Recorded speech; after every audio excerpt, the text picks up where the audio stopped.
Hey, it's Mike over at fishyourassoff.com, and today what we're going to be talking about is how does water temperature affect a snook? Now you got to keep in mind when you're fishing, the fish are cold-blooded. They're not a mammal. They can't regulate their own heat like we can. They have to use their external environment to do so.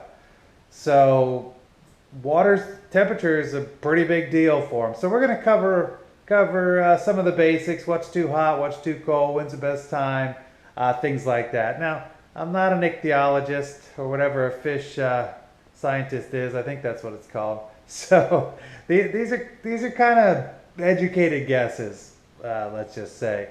But I think they're pretty close to being right. So let's go ahead and look at them. All right, so how does water temperature affect a snook? All right, well, here's your basic temperatures. If it's less than 60 degrees, the water temperature for, I think it's 2 days or so, yeah, it might be 2 days, maybe 3, all the snook are going to die. So if they can't get out of 60-degree water, they're dead, okay?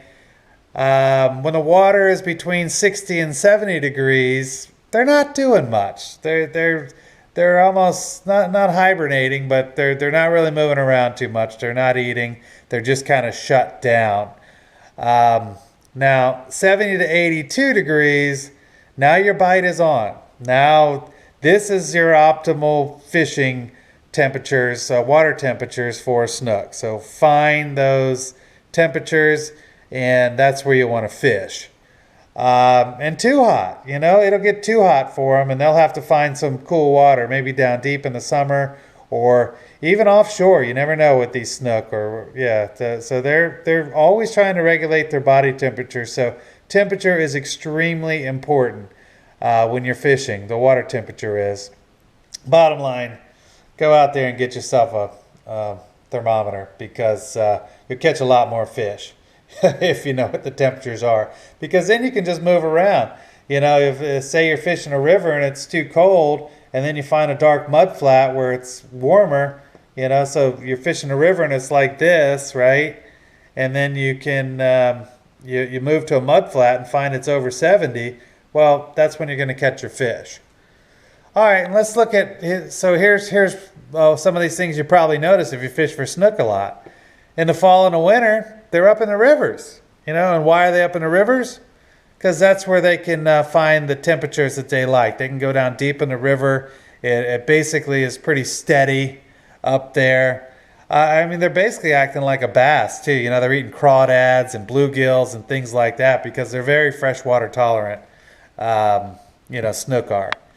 So then you come to the spring and summer months. Well, they're basically everywhere.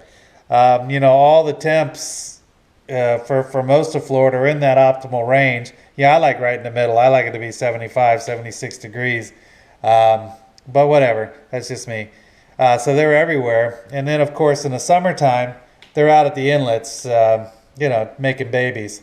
So that's where you're gonna find all your snook in the summertime. But I hope that helps.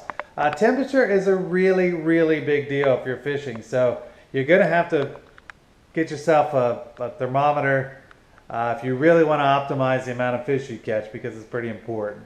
You can see more of this information right on our website. It's www.fishyourassoff.com. We have how-to videos, what to, where to, all kinds of stuff. So go ahead and check it out. Talk to you soon. All right, bye-bye.